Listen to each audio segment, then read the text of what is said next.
It's another rendezvous here on DMR TV. Hello, good morning, and thank you for joining us. Today's Friday, the beautiful 26th of June 2025. 27th of June 2025. We're excited. It is the last Friday, and of course we're embracing the last weekend in the month of June. Thank God it is Friday. But first we want to thank God for giving us another opportunity to see a beautiful day, another opportunity to be able to do those things we did yesterday and do it so wonderfully. Of course, many of us slept last night and are not able to maybe wake up like us, maybe use all their body parts like us. So we need to thank God, and we need to pray for those who are not as fortunate as we are. We thank God for another beautiful day. Welcome on board the program that gives you lots of inspiration, the program that gives you lots of information, education and entertainment, all put in a single file. For 2 hours we shall be together. We shall be treating all of infotainment like you've never heard before. Yeah, we're going to be having Reverend Father Jean Lambert Bartamak. He's been doing so wonderfully well all through June, and of course he's going to be immortalizing everything today with our dose of reflection. And then Sister Florence Awombe will be here to treat us to the saint of the day. I want to thank her for her wonderful dedication in giving us the saint of the day each day and what we can emulate from their lifestyle. And then Magdalene Wondo will be here. She will be joining me to treat me to the news. She will give us the latest information in the diocese of Boya and across the world. And of course, we're going to be having Eileen Sama. Eileen Sama will be here to treat what the papers are saying. The newspaper review will be yours at 8 a.m. with Eileen Sama. Get all the latest information in Cameroon and across the world thanks to our newspaper front pages that we'll be treating. And of course, we're going to be having John Philip Wanla. He will be here to treat us to our sport. We'll have some sports here on Salve Vicinus here. Of course, there's been a lot of sport stories hovering around. We will be treating that in the course of the program. And of course, Nadeshme will be here to treat us to health and beauty. How healthy and beautiful are you? We will be talking about your health, or maybe your beauty. Of course, they say beauty lies in the hands of the beholder, but the way you dress, you'll be addressed. So Nadesh will be telling us more about how to keep yourself beautiful, and of course how to be healthy. And then we would have King Jaman here. King Jaman will immortalize everything with our PG news. Of course, we have lots in store for you. With respect to our human interest stories, we got some sad news from Limbe yesterday about at least 2 persons, 2 children died of poison, and at least 2 others are undertaking a intensive care, the intensive care unit of the Limbe Regional Hospital. Kejaman will be breaking that for us in the program. Welcome on board.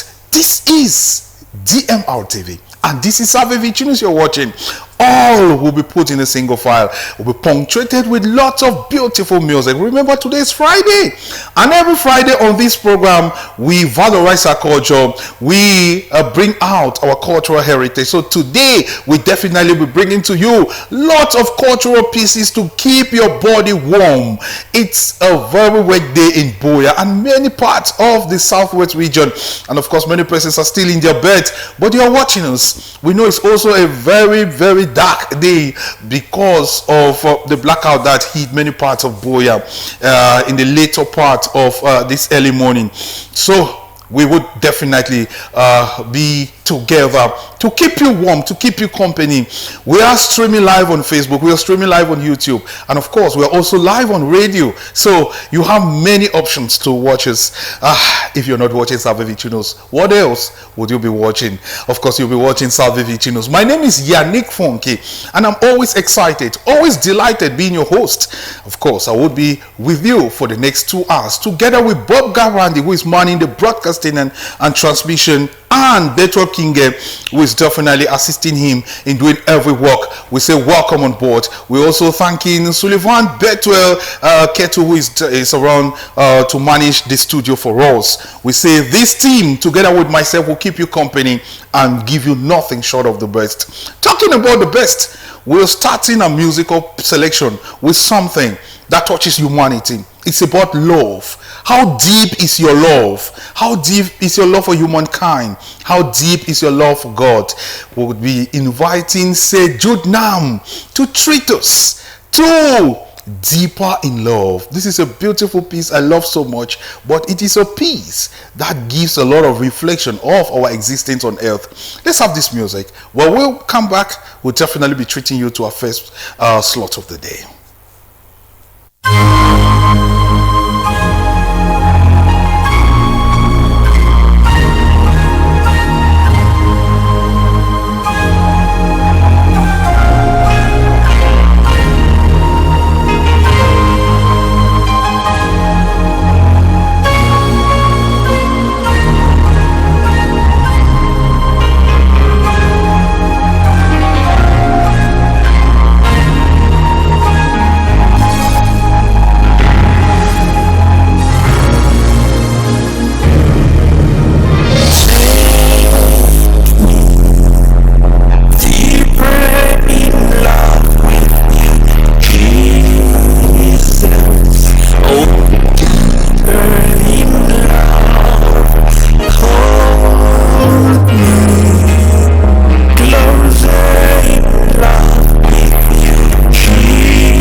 Sejunam there, and the kids of the Saint Jonam High School in Lagos there, or something thereabout. Yes, a beautiful piece of music. Take me deeper in love with you. How deep is your love? How deep is your love? It's a time to do a deep reflection. Many a times we have many reasons not to pour out our love, because each time we pour this love, we don't get them back, and so we think within us that we want to make some changes. But this time around, St. John now tells us that love is what God gives us effortlessly. Even times we commit crimes so grievous, we think he is going to react so bad, he forgives us and we move along. So how deep is your love to God and humanity? That's the message St. Jonam is passing today. Of course, it must have touched you so well and will create a positive change in the society today. If you're just tuning in, this is Salve Vicinus you're watching, and it is coming live from DMR TV. We are very excited that you're watching us, and we're grateful that you're on DMR TV this morning. We're inviting Sister Florence Awambeng, we're going to be inviting Reverend Father Jean Lambert Batamak first. Yes, because he's already around, and he's stationed around the makeshift pulpit here in the studio to treat us to our reflection page. Let us have Father Batamak treat us to the reflection of today. What are we reflecting? But we're going to reflect from the gospel. Let us be mindful. Let us listen to him with the ears and eyes of the heart as we listen to the word of God. And of course, it's going to shape our day in a positive way. Well, after this break, we're going to have Father Batamak with our dose of reflection.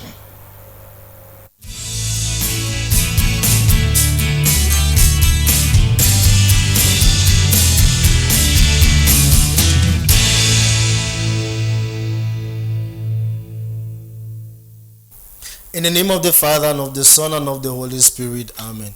Good morning, televiewers of DMR TV, and welcome to our daily reflection. Today is Friday, the 27th of June, 2025. And today we celebrate the most sacred heart of Jesus. And we shall be reflecting on a gospel passage. A reading from the Holy Gospel according to Luke. At that time, Jesus told the Pharisees and the scribes this parable. What man of you, having 100 sheep, if he has lost one of them, does not leave the 99 in the wilderness and go after the one which is lost until he finds it?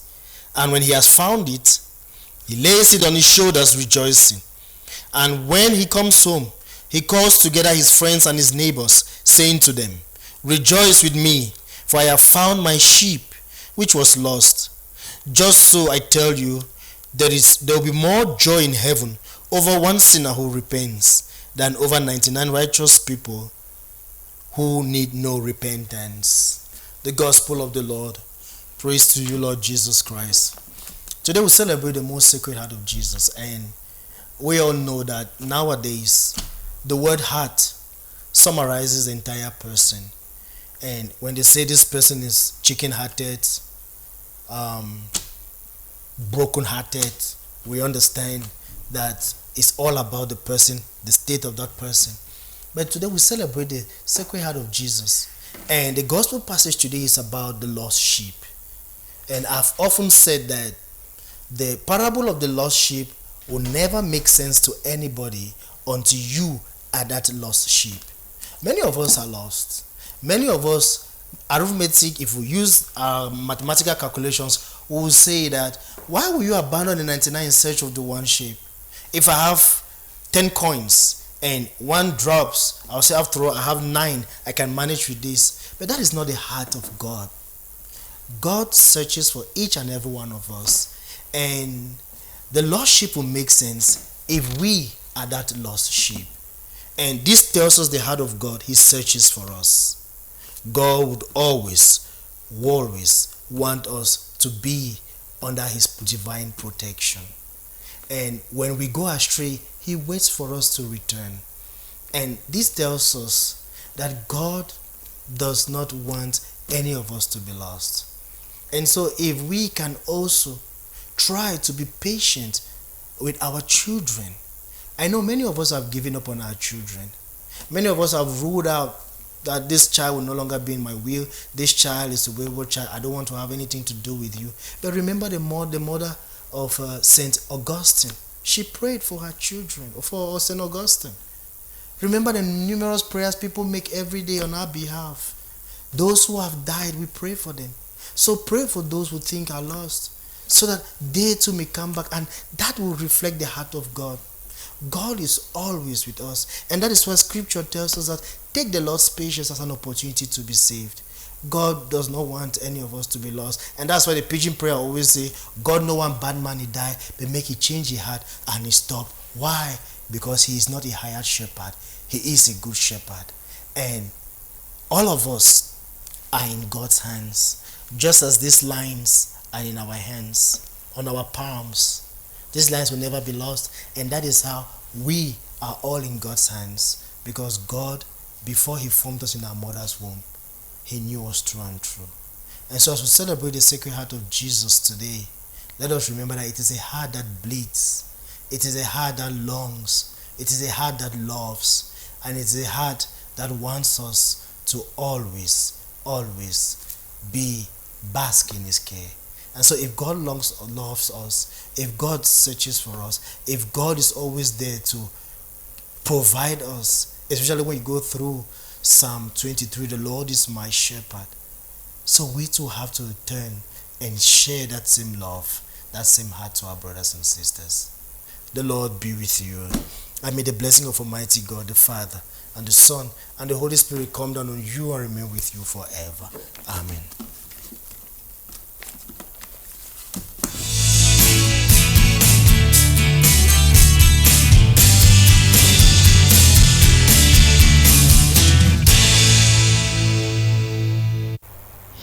Thank you very much, Father Jean Lambert Boatamak, for the reflection of today. What a succinct and timely reflection we have today. It talks about the deeper love of God. God would pursue that one sinner and will be glad, greater joy in heaven for that one sinner that repents against the 99 others who are already righteous. So, how great would it be that we all repent? And it comes and falls in line with the song we just listened to, the greater love of God. God is not after those who are righteous. God is for the sinners. God is for you and I, those whose everyday activity attract sins. And so when you all ask for forgiveness and confess your sins to God, it's a wonderful time in heaven. Thank you so much, Father Jean Lambert Bartamak, the parish priest of St. Martin de Porres Parish in Bukwango. We're happy to get today's dose of reflection. Okay, we wish you a wonderful time, Father.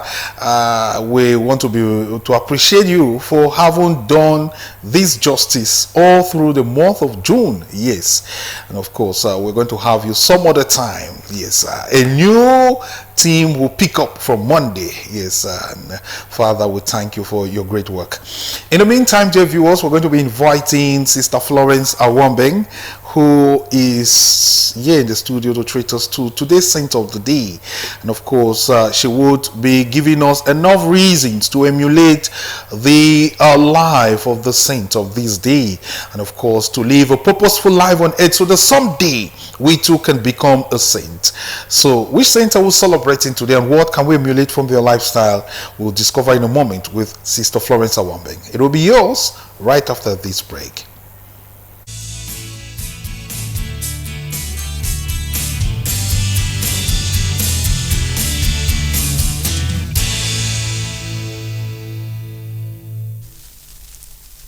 Good morning, dear brothers and sisters. We thank God for the gift of a new day. Today, the 27th of June, we celebrate the feast of St. Cyril of Alexandria.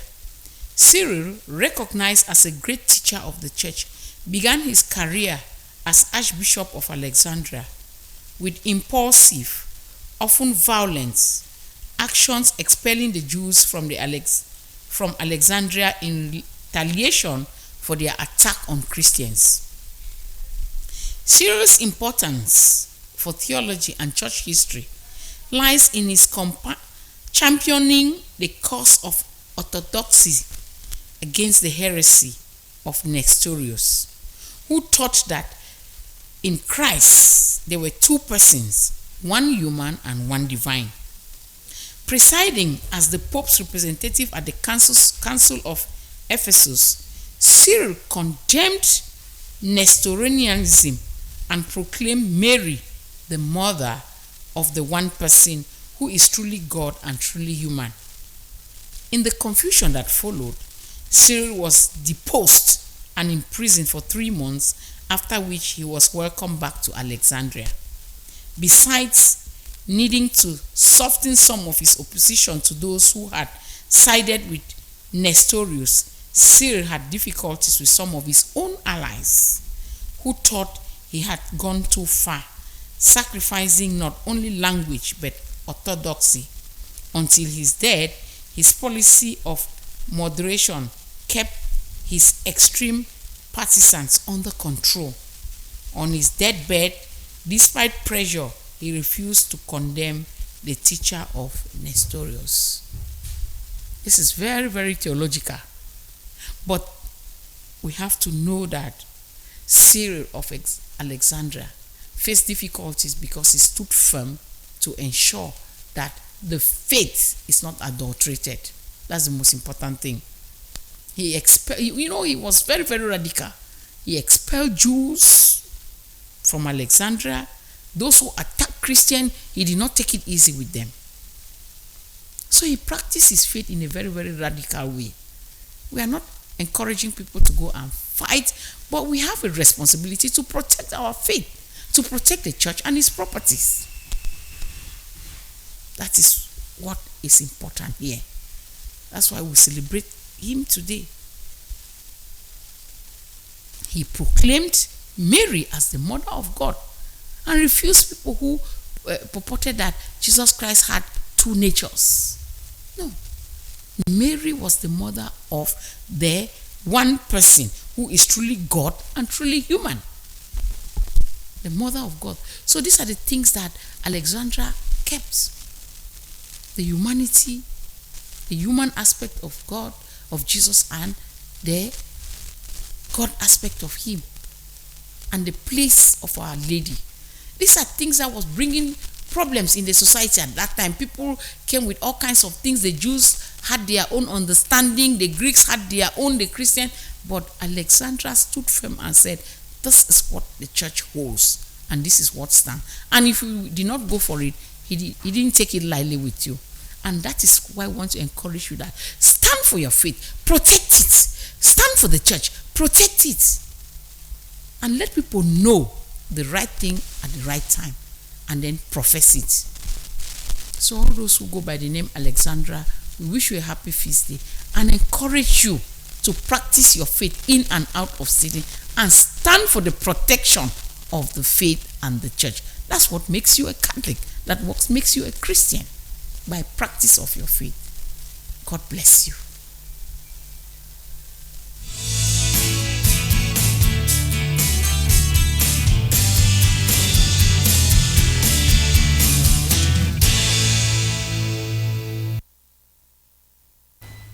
Thank you very much, Sister Florence Awombeng. We are celebrating with Saint Alexandra, and it's a wonderful life lived. Yes, like Sister said, controversial a bit, but he wanted to create a new normal in the church, and with that he lived a saintful life. So we're celebrating with Saint Alexandra. Anybody who goes by the name Alexander, Alexandra, Alex, we're extending special greetings to you this day, this wonderful Friday. And for us all, we're called to mind to live the virtuous life of Saint Alexandra, like Sister has emulated. I want to thank you, Sister, for your gracious contributions and dedication all through the month of June. It's been a wonderful time with you, and we're definitely going to be again together in July for more of our saints. Thank you so much, Sister. If you're just tuning in, this is Salve Vicinus you're watching, and it is beaming live from DMR TV. Now, dear viewers, just to inform you that this Saturday, the 28th of June 2025, the Diocese of Boya comes together as one. We all converge on the Divine Mercy Co-Cathedral for another diaconate ordination. Yes, it is the diaconate ordination, and of course His Lordship Michael Bibi, the proper pastor in the Diocese of Boya, will be ordaining some new deacons in the diocese, 9 of them, and of course we will all converge at the Divine Mercy Co-Cathedral to witness the momentous occasion and be part of history as another batch of deacons are ordained, are called to the Lord's vineyard. And of course, next year they will be ordained priests if everything goes as planned. Let us have this sport. When we come back, we treat you to news. Ordination. Join us on Saturday, June 28, 2025 for the ordination of 7 deacons in the Diocese of Boya. Activities begin at 9 a.m. with Holy Mass officiated by the Bishop of Boya, His Lordship Michael Bibi, at the Divine Mercy Co-Cathedral, Moliko Boya. Meet the deacons elect: Serge Mbakop Ngasa, Victor Suliban Seka, Clifford Zongche, Cyril Ke Fogu, Evans Ndwabe, Evaristus Mokom Chiavua, Carl John Kelly. You are cordially invited to witness this momentous occasion in the life of the church. Save the date: Saturday, June 28, 2025 at the Divine Mercy Co-Cathedral. Be there. Of course, you have to be there. Let us witness this momentous occasion. 7 deacons to be ordained this Saturday, the the 28th of June 2025 at the Divine Mercy Cathedral. Mass starts at 9 a.m. and of course all the ordination rites will come into play and will be officiated by His Lordship Michael Bibi. Remember that Tico Deanery takes center stage with the liturgical hymns and of course the songs that will be displayed during the Eucharistic celebration will definitely be animated by the Tico Deanery. We want to say good morning to the Deanery president. I'm talking about the Deanery choir president, Mr. Primus Mutua. We're extending special greetings to you and to the wonderful team you're building up with respect to the liturgical hymns that we'll be getting. Tico never takes last. They're always there and they're always doing great. So tomorrow we're going to be enjoying another beautiful readings from Tico at the diaconate ordination. Now, dear viewers, if you're just tuning in, this is Salve Vicinus you're watching, and in a moment we're going to treat you to the news, and Magdalene Wondo is already in the studio to treat us to what is making news in the Diocese of Boya and across the world. It is Divine Mercy Infos. It will be yours after this break.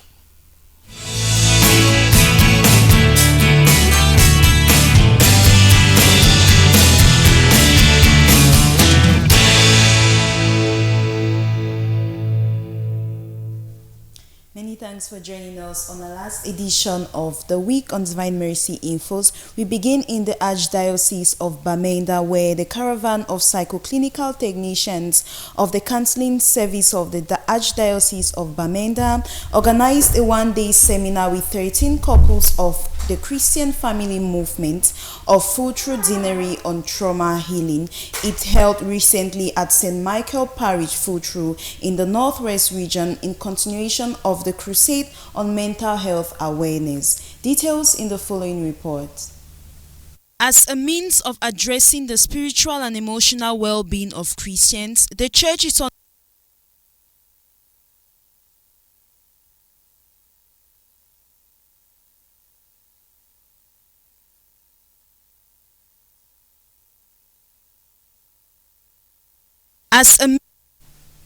We're sorry for that interruption. We take you to the Vatican, where Pope Leo XIV has celebrated a Jubilee Year of Hope with over 4,000 seminarians and formators drawn from all over the world. Meeting at St. Peter's Basilica recently, the Pope exalted them with the meditation on the Sacred Hearts of Jesus and priestly life. Bernarda Sogne reports.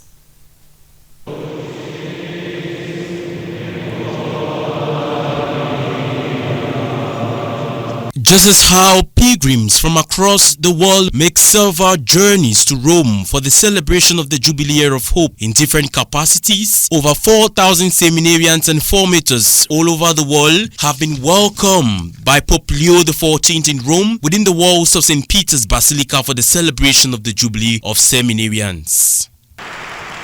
Good morning to all of you.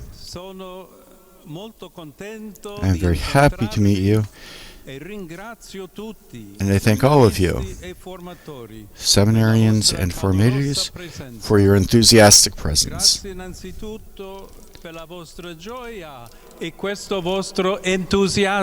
Thank you first of all for your joy and enthusiasm. Amidst the joy that accompanied the seminarians and their formators who are on this journey of faith, the Holy Father reminded them of the fact that they are not only pilgrims but witnesses of hope who fuel the flame of hope in the life of the Church. Today, you're not only pilgrims, but also witnesses of hope. You bear witness to me and to everyone, because you have allowed yourselves to be drawn into the fascinating adventure of the priestly vocation in a time that is not easy. With full confidence and trust in the words that the priesthood is the love of the heart of Jesus, the pontiff emphasized to the seminarians the importance of formation, which is centered on the heart of learning to love as Jesus loved, which must be done through the development of interior life. In questo tempo che state vivendo, Precisely in this time you are living, that is, the time of formation and discernment, it's important to focus your attention on the center, on the engine of your entire journey, the heart. The seminary, in whatever form it is conceived, should be a school of affections. We need to learn to love, and to do so as Jesus did. Just as Christ loved with the heart of man, you are called to love with the heart of Christ. Mindful about the call of being passionate about the priestly life, the Pope invited the seminarians to be meek and humble of heart as Jesus was, and like Paul, to adopt the sentiments of Christ in order to grow in human maturity. Pouring on them his apostolic blessings, which shall accompany them through their period of searching and discernment in the seminary, the Pope greeted some seminarians with great hope for the Church of tomorrow. We take you to the Archdiocese of Bamenda, where the caravan of psychoclinical technicians of the counseling service of the Archdiocese of Bamenda organized a one-day seminar with 13 couples of the Christian family movement of Fultru Deanery on trauma healing. It held recently at St. Michael Parish in Fultru, Northwest region, in continuation of the crusade of mental health awareness. Details in the following report. As a means of addressing the spiritual and emotional well-being of Christians, the Church is on a mission to ensure that families and others receive necessary training on mental health awareness. In order to achieve this goal, the counseling team had a one-day seminar with 13 couples of the Christian family movement of Fultru Deanery. The couples were drilled on the necessity of clinical counseling in a time where many, though traumatized, tend to seek help instead from spiritual leaders rather than seeking help from clinical therapists. Creating awareness to them about mental health disorders such as trauma, anxiety, stress, depression. We also talked about spiritual growth and emotional well-being and how this can be promoted in their families. Some couples present at this one-day seminar share their experience. In fact, we thought that handling stress and trauma was something very easy, but from the seminar we've learned a lot on how to handle stress and trauma, especially in the family setting. We have learned a lot, and going out from here, we are very versed with the steps to handle trauma, and we believe and trust that we are going to use what we have learned here to help a lot of people in our parish, in our community and society. The Counseling Office of the Archdiocese of Bamenda, coordinated by Father Peter Fonleng, organized this seminar as a continuation of the crusade for mental health awareness and stressed on the fact that the Church needs to take care of the entire person. This diagram shows us the whole human being. He has physical needs, he has spiritual needs, and he has psycho-emotional needs. When all of these are taking place, there is something in the middle that we call the soul. The soul is the life-giving principle. If I forget, should we talk Pidgin or English? Because I just presume that all of us hear English. So, when they say soul, na the thing where they give life. Anything where they give life. The couples were also drilled on counseling skills, trauma awareness and trauma management, developing a trauma-sensitive approach to family life, spiritual growth and emotional well-being, self-awareness and self-esteem. It was an opportunity for these couples to express their concerns and work in groups, thus presenting their findings. What way is stress today? One, we get insecurity, we get health, we get family problems, we get marital problems, we get hunger, we get poverty, we get transportation, and we get a political crisis. And when you go through, you see how to overcome maybe all what we don't bring out. As these couples return to their respective homes, they are expected to apply the knowledge and skill gained from this seminar, striving for trauma-free families. The newly appointed Nigeria Consul General for the Northwest and Southwest regions, Ambassador Obasanjo Koka, has paid a courtesy visit to the Biaka University Institute on June 26. The visit aimed at strengthening existing bilateral ties between the Nigerian community and the university, as Ambassador Koka commended the university's standards after touring its state-of-the-art medical laboratories. Hilarion took off with the details. Ambassador Obasanjo Koka, newly appointed Nigerian Consul General for the Northwest and Southwest region, is at Biaka University this Thursday, June 26, 2025, to strengthen the bilateral ties that exist between the Nigerian community and Biaka University. The exchange between the university's administrators and that of the delegation from the consul centered on how beneficial the cordiality has been for both parties. Biaka Institute has been good collaborators with the Consul General of Nigeria, and it's proper for us to come and pay this visit to Biaka to appreciate them and to show them that we appreciate their collaboration. That's basically why we are here. His Excellency Koka was opportune to visit the different medical laboratories within the prestigious institution known for its academic excellence in the health sector. From all the labs they visited, one point was unavoidable: congratulating Biaka University on its standard. I've always been a beneficiary of Biaka's equipment and everything, because my family and I come here for consultation. But my visit here has really exposed me to the level and the high quality equipment that Biaka has. So that's a good impression on me. And I applaud Madam and the team for the good work they are doing. 30 is the number of Nigerians schooling in Biaka University. As such, the Vice Chancellor, Dr. Francisca Biaka, foreshadows better days. Like what the Consul General has just said, we have had this long-standing relationship with the Nigerian Consulate, and we also have Nigerian students.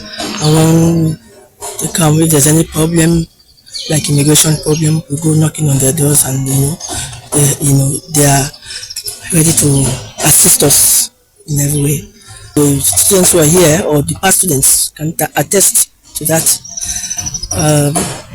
We treat them, yes, just like you treat Cameroonians, and so they have nothing to fear. The security is here, and we are just happy, that we can have students from Nigeria and who go back, who excel. Apart from having students, Biaka Institute has been collaborating with Nigerian Consulate over a long period of time, and we truly appreciate that.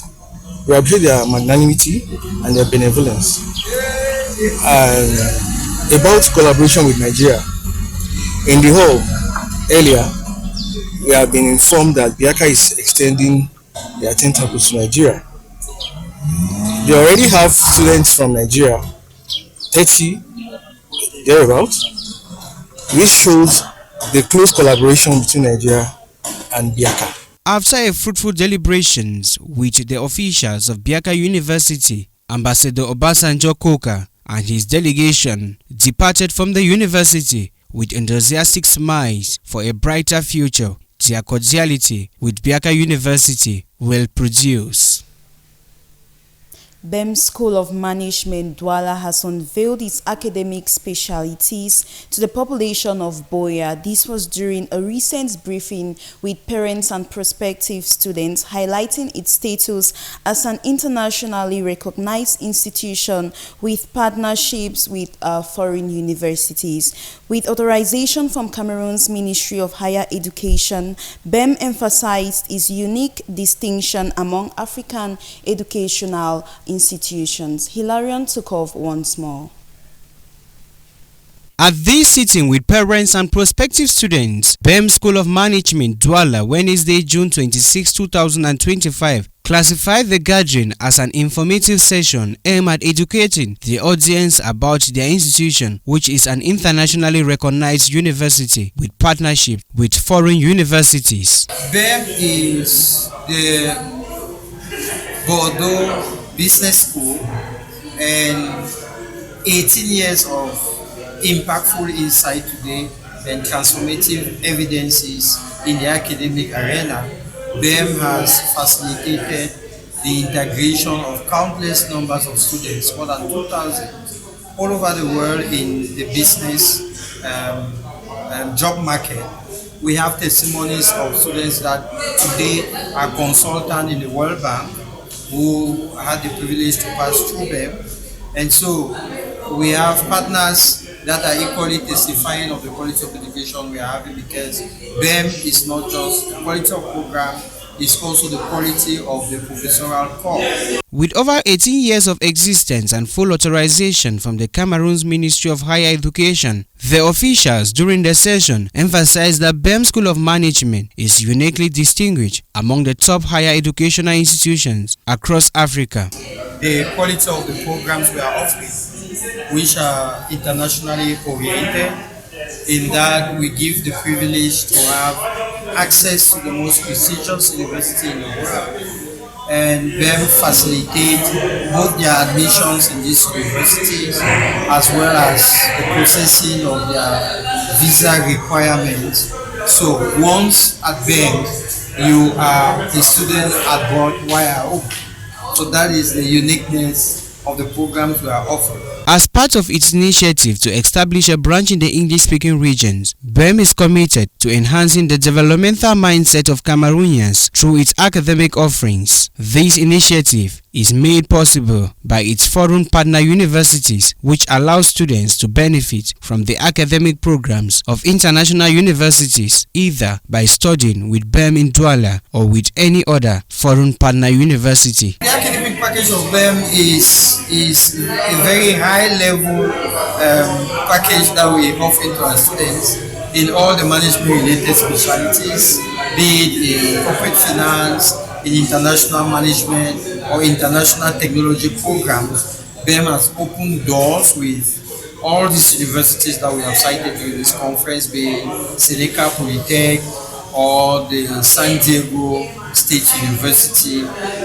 Students have the opportunity to study exactly what is studied in this university, because one of our preoccupations has been to see the level of development that is carried out abroad and see how our own African learners can benefit of this expertise, of the knowledge that these people have, as well as the mindset, so that our continent can equally be transformed. Responding to questions from the audience during the briefing, officials from BEM School of Management highlighted the various specializations available to students across different fields of studies. Human resource, banking and finance, communication. We are even partnering with the best communication school in France. We have marketing, we have supply chain management, the logistics aspect, and international technology program like cyber security, data management,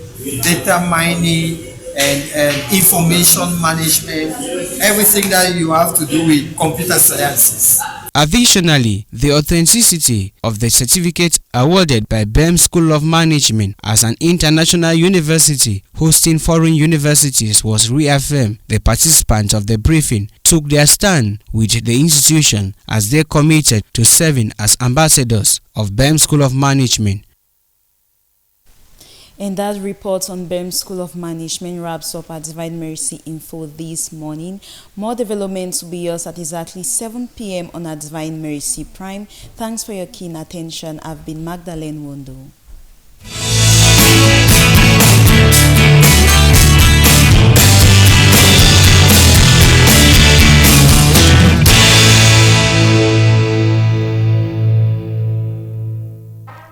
Thank you so much, Magdalene Wondo, for treating us to the news this beautiful Friday morning. Of course, you must have known what is making news in the diocese of Boya and across the country and even across the world.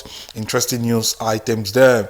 Wow, we keep reiterating that 7 deacons or 7 seminarians will be ordained deacons this Saturday, the 28th of June 2025. Of course, the rendezvous is taken at the Divine Mercy Cathedral, where the Diocese of Boya will come as one and celebrate this momentous occasion. We, of course, will be witnessing the ordination of 7 deacons in the Diocese of Boya, and His Lordship Michael Baby will be officiating the ordination celebration, and Tico Dinere will be taking the singing during the Mass. It's going to be an occasion you don't want to miss. So join us at the Divine Mercy Cathedral and, of course, leave this historical event. Demo TV will be at the center of the event with live productions. We'll be having live broadcasts at exactly from 8:30 a.m. We would begin our broadcast, and we would continue with the Mass at 9 a.m.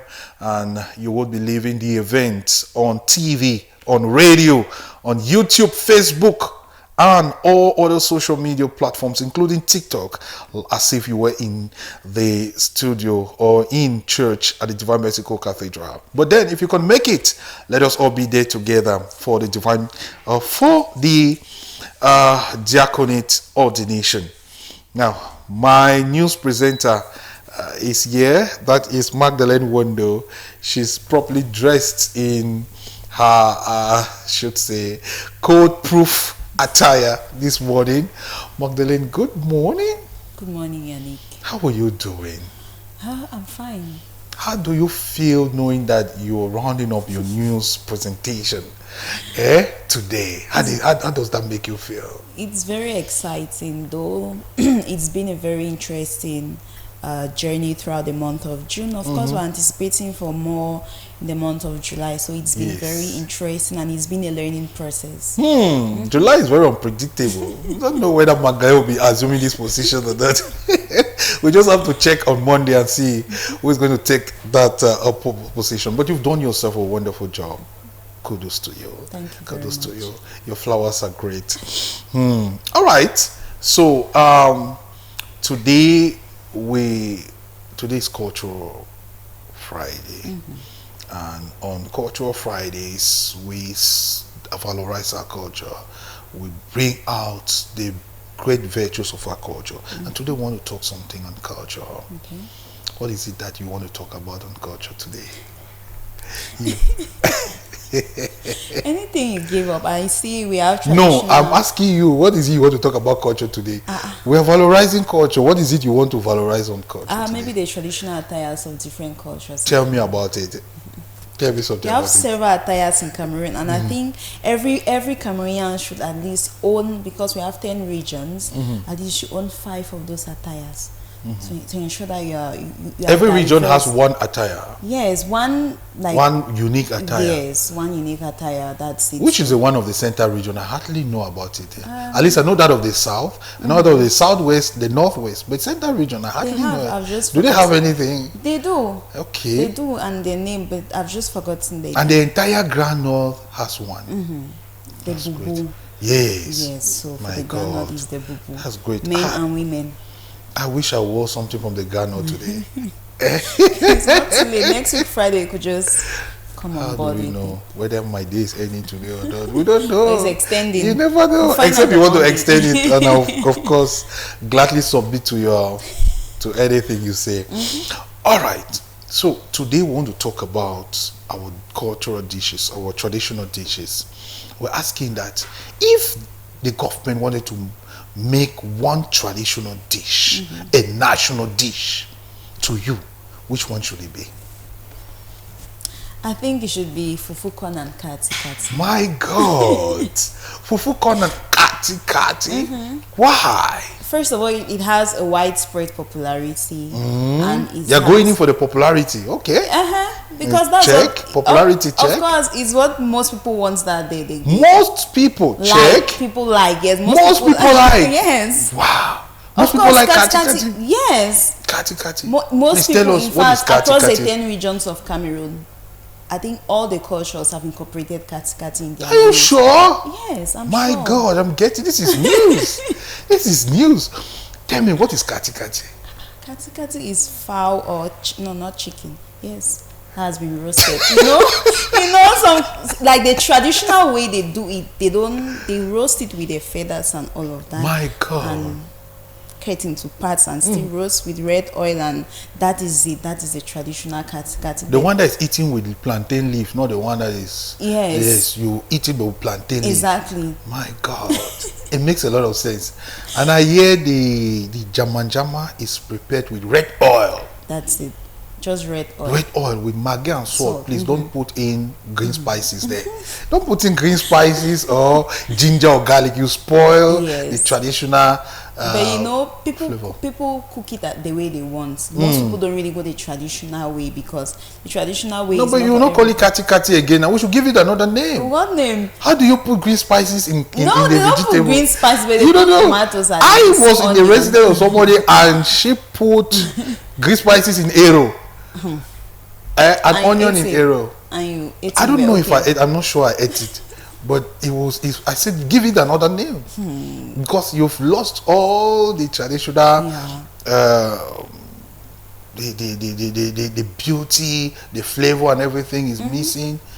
Traditional should be traditional. Of course, that's it should true. stay traditional. But kati, I think kati is one meal, traditional meal in Cameroon that is really valorized by most Cameroonians. I think all the meals that go with palm oil in Cameroon are really valorized by most That's right. Cameroonians. That's Even right. you go to restaurants, you go there, you see a majority of people going for these meals that are being made from palm oil. We have eru, They are achu, called and exotic meals Yes. because these are meals that are not easy to make and they are really tasteful. They are.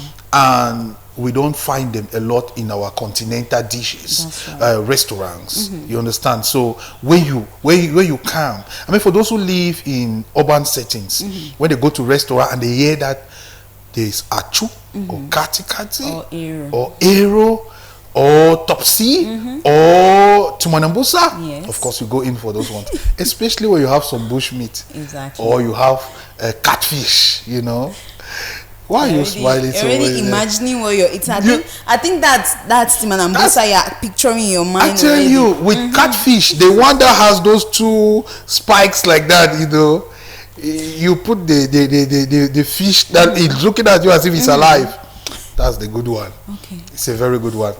So please tell the viewers that they should participate. They should tell us. Yes, tell please, us you from should be your the one to tell. Yes, dear viewers, you should really participate on this because we want to recommend to the government. Yes. Yes, I think the government should select a national dish. Yeah, so it's Yes. through your participation that we could be Oh able no, to have but that. if you go to like sense. Douala, there is this thing of Moyondo and Ndole. Moyondo and Ndole, it is eaten everywhere. That is it. Yes. Oh my God. Cameroon And they is do it blessed. very well. They do Cameroon it so is blessed. When you go to Yaoundé, you eat bobolo and a granite. Yeah. Oh my God, bobolo and granite. That's a good one. When you are around Bomnyobe like that, that's how they are forcing it for you to take, you know. You just buy and Oh just my eat. God. Convenience. It's good. Then when you go to the East region, I've forgotten the name of that their meal. It's a wonderful meal. They tasted it. It's a mix of vegetable. In fact, the taste of the taste of the food is in the eating. Okay. Yes, because You if you cannot look at explain it, if you look at it like that, you may not go. But if you taste it, something good to come. Cameroon is blessed with different dishes. It is. Yes, Mado, since this is your last day, we're going to have you a little more. You spend some time here, so the viewers are going to watch you quite a little. So you're not taking a leave, you're not taking any leave from us. You stay with us here, and we'll do the program together.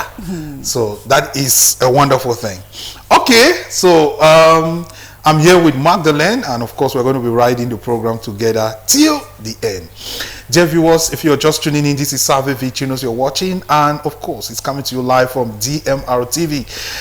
Now we're asking you, if one traditional dish were to be made a national dish or national meal, which one will it be in your opinion and why? Share your thoughts and opinion and definitely get to participate. We'll read all your messages here. Magdalene, I think it's time for us to dance to some beautiful music. Very important. Tell the viewers what we're going to have now. No, I think they're ready because it's a very cold morning in Buea and everyone needs it's very warm, maybe good music to just warm up. To warm up the body. I think you should select a very good traditional piece. So we want to go to Manu. Okay. Yes, we want to go to Manu. And no, we don't want to take Moniki now. Okay. We'll take Moniki later. Okay. But we want to take in this hot one for Manu. Because that beautiful song like that, let's shake our body. Oh my God. Good things are happening in Manu. I know. We are extending special greetings to all the Ijakam. There are two main clans in Manu. Ijakam and the Ijakam. Yes, in Manu there are two clans. Ijakam and the other one. Okay. The other one. So Akwaya is part of Ijakam. No, yes. Akwaya is in Manu. It's in Manu. It's a subdivision in Manu. But there are two clans. Okay. Two clans. So we make up the Manu clan. You know, you have the Ijagam and the other one. I don't want to call it. I want you to really call it. No, you please, call you will it. call it. Yeah, You will call it. All right. So let's dance to this beautiful piece of music. When we come back, we continue with the program.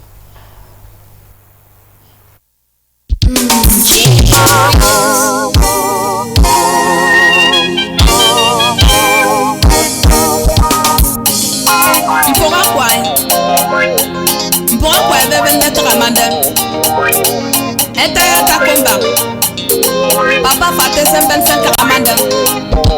Eta manda madra chanto Eta manda madra chanto Eta manda madra chanto Eta manda madra chanto Madra chanto Eta manda madra chanto Madra chanto Eta manda madra chanto.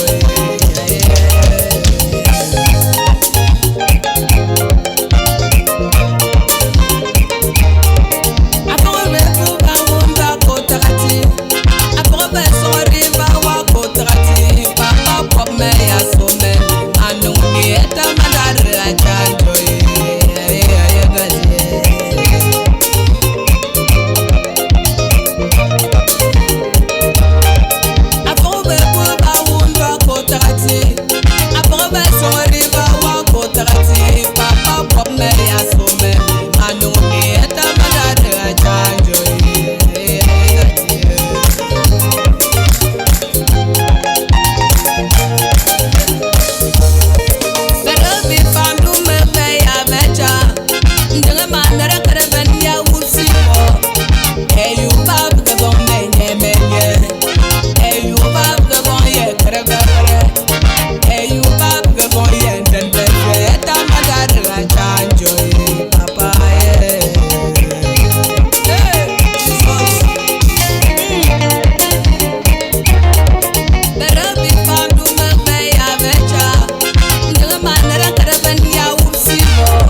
All right. Thank you very much, Bob Randy, and of course, that beautiful piece of music there. We're extending special greetings to all the Bayangi people in the Southwest region and across the world. All the Bayangi people, we are thinking of the people from the Ijagam and the Kenyan from the upper side of the Bayangi land, and the Ijagam from the mainland of Bayangi. We're extending special greetings to all of you. Magdalene, we're going to the next slot of the day. Which one is it? And it's press review. Tell And of course, Eileen Sama is ready in the studio to treat us to our press review slot. Good morning, Eileen. Good morning, Magdalene Wundo, and good morning, Yannick. Good morning, televiewers. You seem so happy. The lady's looking all student oriented, and she's just killing us with yeah. Well, I hope you get infected by this laugh, because it should definitely be infectious, and that's the energy we are spreading this morning. Positive energy, lots of happiness and joy. Okay, just follow the line. Click on the link and just be smiling. Modulating our frequency. You don't have to have a reason to laugh. Remember, the happiness is personal. Yeah. You know, Yannick, that will make you happy, or Magdalene. It's yourself. Your happiness needs to come from within, and if you work on that, believe you, this life will taste. My God. I have to confess, you look like one senior prefect in Henriqueta.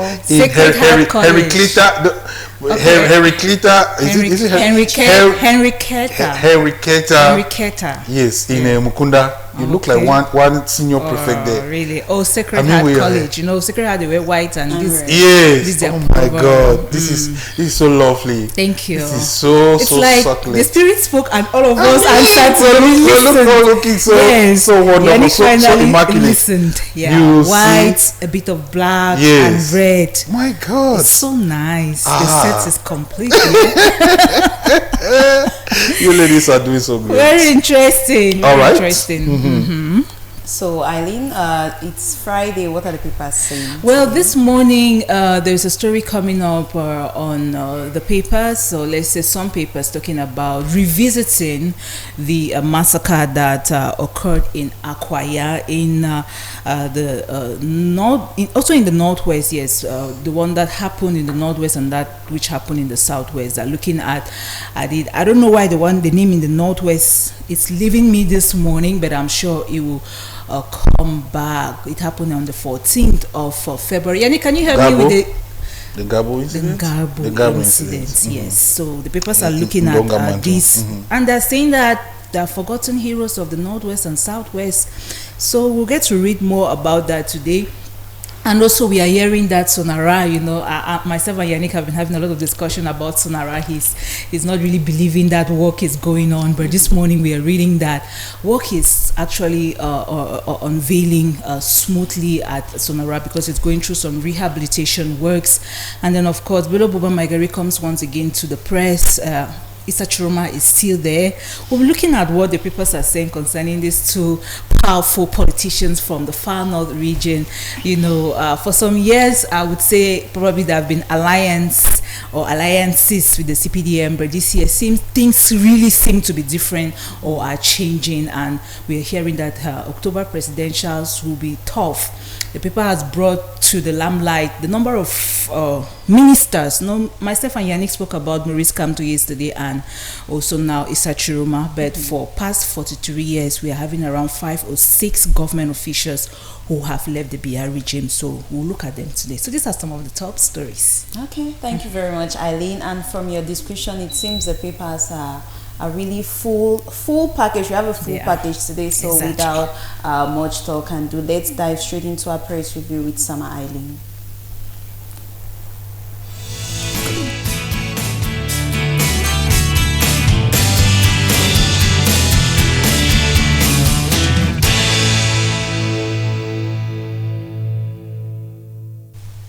Hello there, and thank you for joining us this morning for our press review. It is the last edition for the week, and this morning we want to start with the Guardian Post Daily, and it is on the Guardian Post Daily that we are reading that Bello Buba Maigari, is he going to quit or not? Will Bello Buba Maigari quit or not? That simple. Is he quitting the BR regime? Is he quitting the Cameroonian government as of now? You know, the Gazette is looking at answering this question. So you want to read more and you will know more about it. But let me just read a little into what the paper is saying about Bello Buba Maigari, whom we hear that is caught between staying loyal and then calls for change. Which one is he going to look for? Political developments of this week that are offsetting the apricot on Cameroon's political map have left many predicting more surprises in the days ahead. The shocking resignation of Issa Chiroma Bakari as Minister of Employment and Vocational Training, analysts are saying, is the first change of a position that has given substance to what had been mooted for days. Okay, so you get that paper and you read more.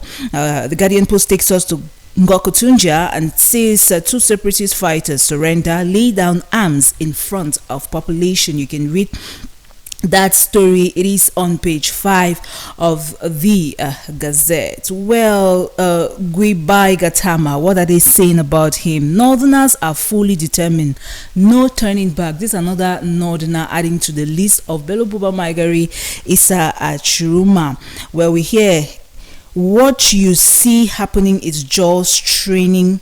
We will be there when the real match begins. Okay, this is according to Gwibai Gatama. He's insisting on this. So we urge you to get the paper and you will definitely read more about that. Implications of Chiroma's resignation ahead of the 2025 presidential. This is the focus of the Guardian Post editorial this morning. Let's leave the Guardian Post and we are going to take on municipal updates. Municipal updates focuses attention this morning on forgotten heroes of crisis in the northwest and southwest. It is revisiting Amber massacre of 34 in Akwaya.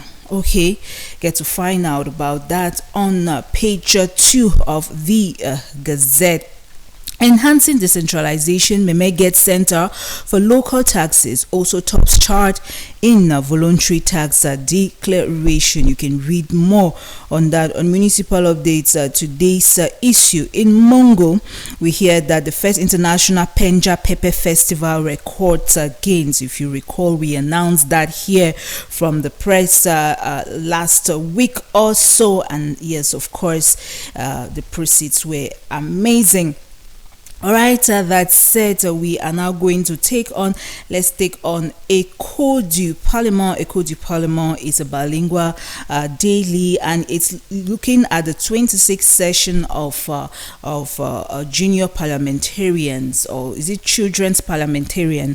Well, children's parliamentarian meeting in session, and if you check on the Gazette this morning, yes, of course, they're looking at the various projects concerning junior parliamentarians, what they want to bring to the limelight, the voice of youth for the future of Cameroon. Because yes, there's children's parliamentarians or children's parliament, then we have the junior parliamentarians, and then now we have the main one. So if you grab a copy of Echo yes, of course, Echo du Parlement, you're going to read more about this session which took place under the chairmanship of the Honorable Hilarion Etong, the young PM's leader there. Well, get the paper and you will read all the details. We're going to leave Echo du Parlement. We take on Réalité Plus. Réalité Plus is talking about an exclusive looking at the replacement for ministers Dodo Ndoki, Issa Chiroma. We have Miss Ananga Messina and Adunga Gum, not leaving out Alim Ayatu. Yes, we are hearing that this might be announced today according to Réalité Plus. So get a copy of the paper and get to read more about these personalities who are no longer working with the state and may be replaced in the days ahead, or why not today, according to Réalité Plus. I think the days ahead is better to put. Well, in Yaoundé, we are reading this morning that the Yannick, I don't know how best to put it, Comité Divisionnel, I don't want to get the wrong translation here, Dr. Patrice Samer signs his 464-page book. Yes, he has released that book to the public, and you want to grab a copy of this gazette and read more and know how you get the book to read more about what this police boss is saying in his 464 publication. Let's take on Mutation this morning. Mutation is looking at the deportation situation of Cameroon related to the United States. Yes, of course, if you look at Mutation, you're going to see the American ambassador to Cameroon there, and we hear that Cameroonians at odds with American law, and it is very disturbing to read about that. Well, some explanations have come up from the United States ambassador to Cameroon, Christopher John Lamora, on the new migration policy, crafted by President Donald Trump. So get to read all on Mutation, and remember, you have to purchase the paper with 400 francs CFA, then you get all the details. Well, we also read this morning on the paper that at the Elite One Championship, we have Aigle Royal of Menua that is back to the Elite One. We'll get to read more about that on Mutation Gazette this morning. Okay, and we will now take on the next paper, which is L'Economie. L'Economie is looking at money laundering in Cameroon this day, and says that Cameroon is very far from leaving the gray zone. Yes, Cameroon falls among the list of countries suffering from this issue or phenomenon of money laundering. We hear that the country has only met 8 of the 24 necessary conditions according to L'Economie, and we read further that an action plan with a deadline of September 25 has nevertheless been adopted for this purpose. Well, grab you the paper and read more if you are interested to know more about the money laundering situation of Cameroon. In the cocoa and coffee sector, let's look at what's happening there on L'Economie. The paper says how Cameroon plans to comply with EU standards against deforestation. A very interesting agricultural piece there. You have to get the paper and read more. And we will take on Le Soir. Let's quickly take on Le Soir, which is published 3 times per week. It is a 3-hebdo. Well, this morning the paper is looking at the health sector, and we are reading this morning that Manahoda Malashi galvanizes celebrate health heroes in the far north region of Cameroon in Bogo. Yes, Bogo precisely. The solidarity there was beautiful to watch and observe and enjoy. Yes, we learned that the health campaign was launched in the far north region and targets 500,000 people. Get to read more about that on this edition of the Gazette. And we will definitely wrap up press review this morning with African Info Gazette this morning is looking at Sonara, and yes, I read somewhere else on one of the gazettes, though I did not bring that up right now or this morning. African Info says the rehabilitation of Sonara is right back on track. Yes, well, we read that the willingness expressed by the heads of 3 international banks to provide financial support to the national refinery corporation or company in the country in this process bodes well for the future. They are the Union of Arab and French banks, the Dutch Bank, and the Mauritius Commercial Bank. The banking institutions whose representatives formed a delegation that was welcomed in Limbe on June 17, 2025 by the Director General of the public company, Dr. Haruna Bako. So these partners are putting all on deck to see Sonara bounce back to its feet, to its glory days, and this is according to the Gazette Africa Info. So we want to urge you that you should grab any of these gazettes of your choice. You can grab more than one if you have the money, and go back home and read. Visit any of the kiosks in Boya, in Bamenda, Douala, Yaoundé, any city where you find yourself. You get this papers. We encourage you to read and be informed. Thank you for viewing. Salve Vicinus continues, and we still have Magdalene Wunder and Yannick Funky on set this morning. Stay with us.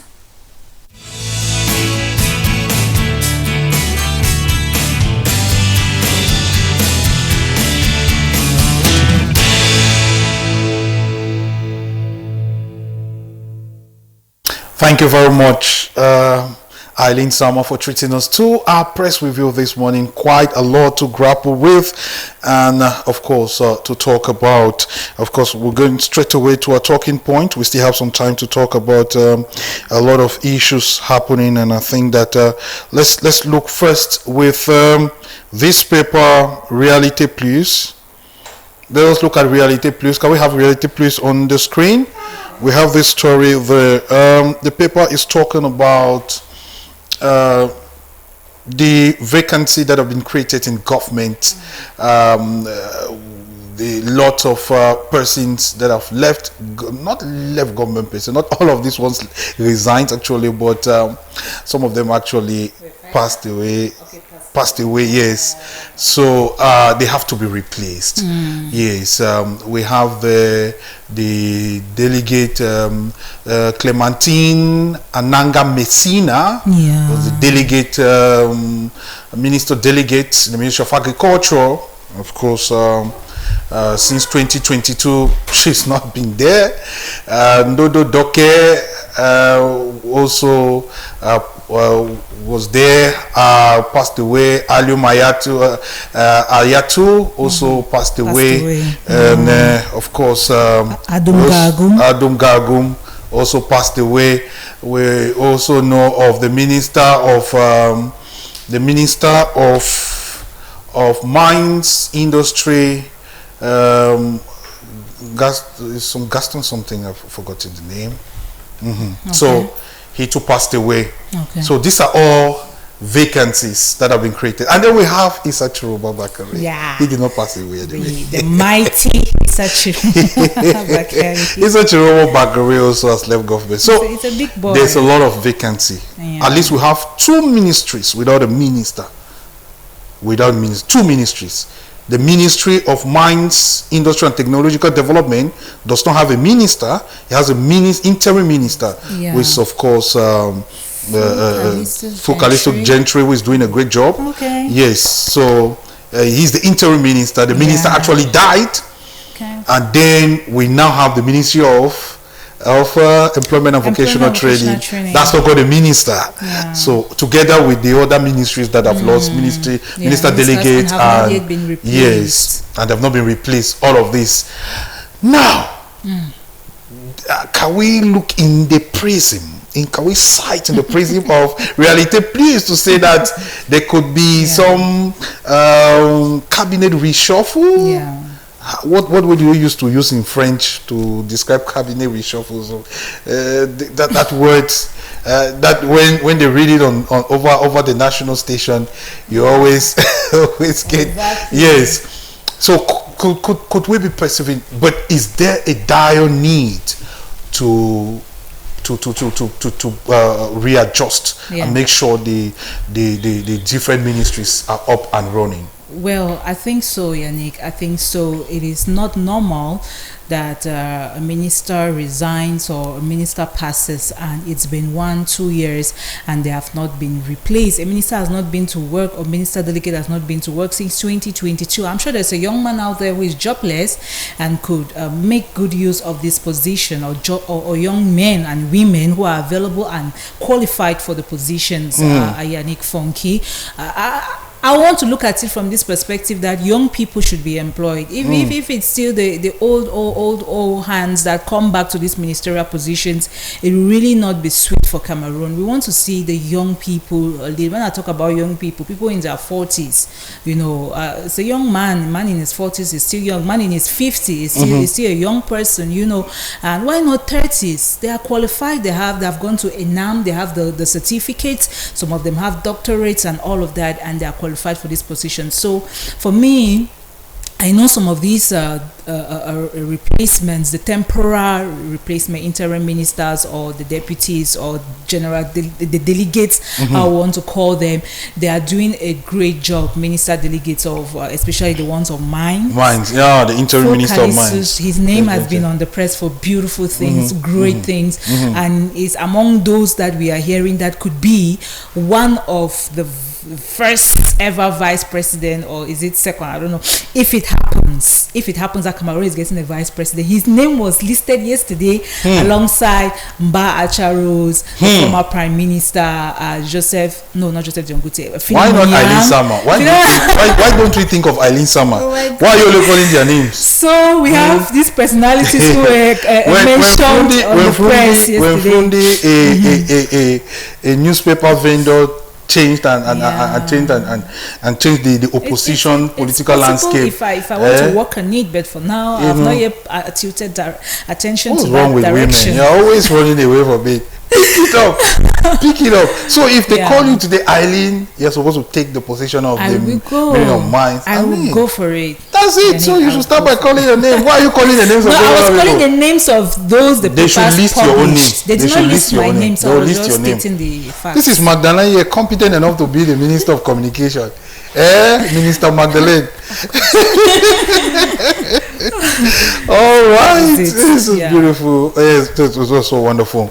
All right. So, Mado, let's talk about our talking point. Yes, talking Eileen is very keen with traditional meals, so I think she's really going to answer this question. We're talking about traditional meals. Okay. Which traditional dish to you should be made a national meal? So, in your opinion, that's a tough one. Oh my God. Papa put me on the very hot spot this morning. That's a talking point, and people are already participating. Can I give three? Can I give three? Please, let me say this lady, you want to pull our legs. Okay, let me put three. We have the Kati of the Northwest region. We have the Ero and Watafufu of the Southwest region. Then we have the Achu and Yellow Soup of the West and Northwest region. I will streamline to these three. Now to pick one will really be difficult because Ero is like my favorite meal. I love Ero so much. I don't want to go buy my favorite meal. I want to look at how delicious, or let's say how presentable this dish can be, that if you put it, anybody that looks at it will be like, I love how this food appears, so I'm going to pick it before even tasting it. There's one meal that is very rare across the world. It is achu. It is the achu of the Northwest and West region of Cameroon. What's that? You don't see chop where the chop go around the world. Round the world. Then you come and meet. Then you have to take time to boil the meal. It always punctuated with all the lives, the aquatic, the terrestrial life.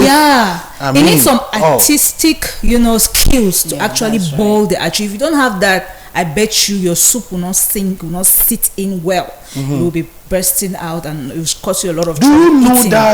Do you know that in China has developed, I think one of these days we're going to show it on screen. There is a machine that actually mashes the cocoyam and does the yellow soup. I've seen the yellow soup. I've seen the one for the cocoyams already. Most people abroad they use that. They don't pound. Yeah, even here in Cameroon. I've seen the machine is already here. People do restaurant businesses and service traité. The only thing is they will not be able to. How you get the cocoyam? Cocoyam now is colocasia. they used to use the colocasia, which is no longer available. So I think because it actually takes a lot of effort to get pounded. The soup also is very meticulous to make a good achu soup. You have to have you have to master it. So I think I should vote for the achu. You don't cook achu soup. You first of all cook the kanwa, the limestone. You make it and then you bring it, put it on the floor. Before now you put the red oil and start stirring. Exactly. And put all the spices and then everything. After it stays one so day, you don't even put it on eat fire. You don't eat it. You don't. My God. The meal has a lot of complications. That's why it's a very expensive. Are you sure it cannot be a national dish? Why not? Because that's not a rush hour meal.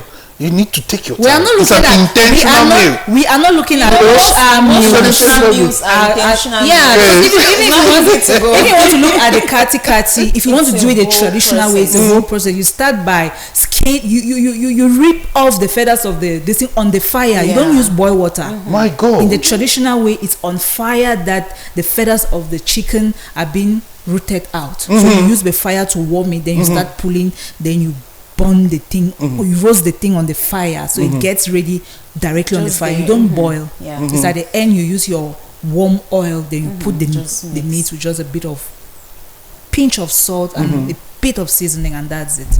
A friend of mine said to keep the texture of the chicken. After roasting the chicken, you may fry it a little, and then now you put red oil. It is not fried. It is just steamed. That's not kati anymore. Yes, exactly. It is not fried. It's the oil that is steamed, and then can you roast kati until it gets ready? I'm telling you, that is what we do in the village, Yannick. It's my traditional meal, so I can tell you more about it. Yes, so it's a lot. It's a process, a long process to actually get that done. To get ready. Yeah. Then don't forget about the njama, the huckleberry. Do you know how long it can take to select the huckleberry? The njama, and it's expensive in the market now. 600 francs to get a bundle.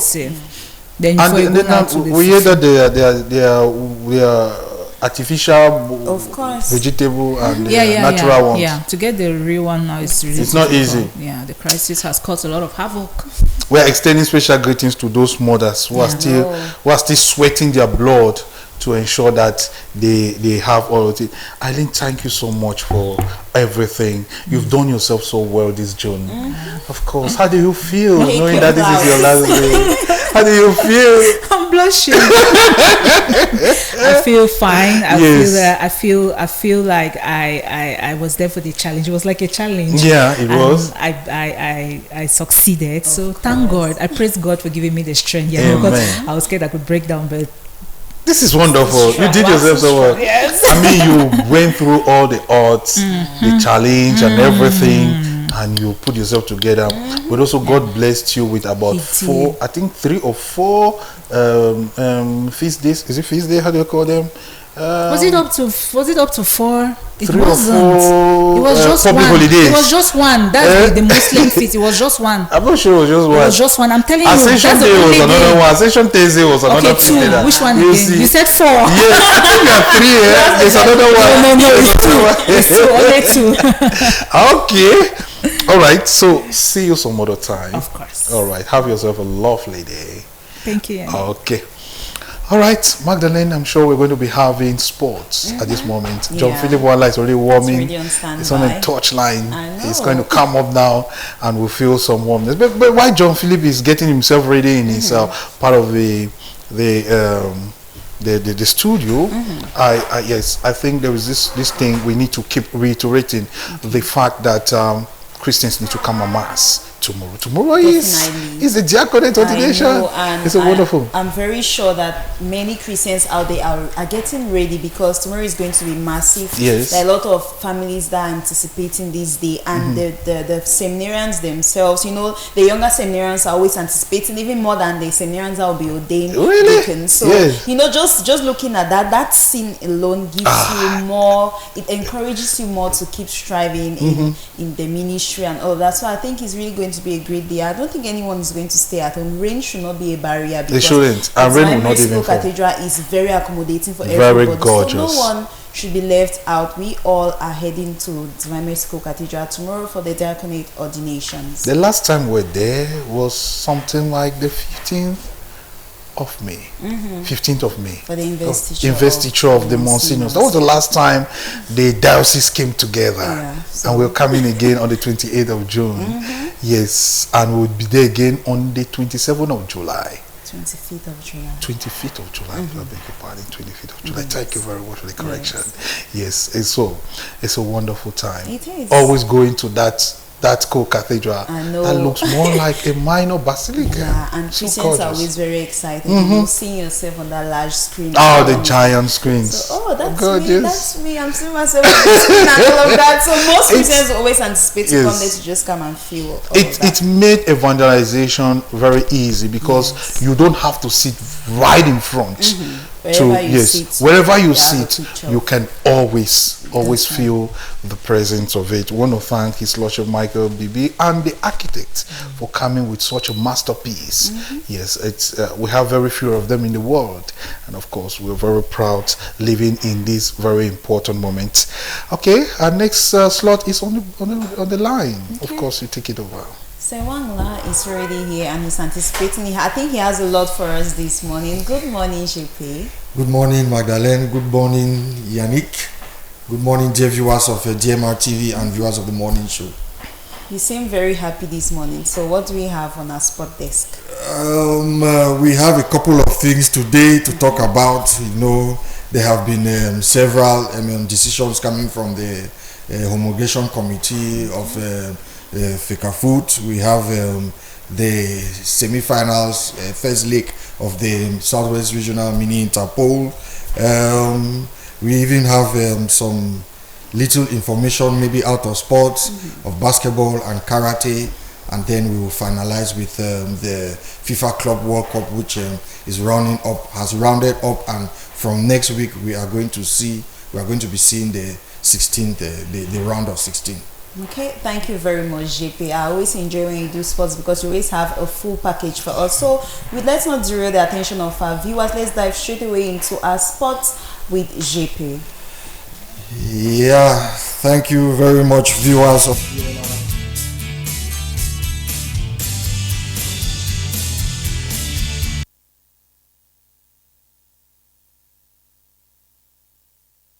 we're going to talk about. That is the MTN Elite 2 playoffs, the up playoffs that took place during the week, where the first game there was Avion FC that lost to Ngokitunja FC 5-1. Ngokitunja had its first victory this time of the game, and then Bafmen United played a 1-0. Bafmen beat Edding Sport 1-0, while Atlantic SA played a 0-0 tie with Tonnerre Calara Club, and Aigle of Menua beat Unisport 2-1.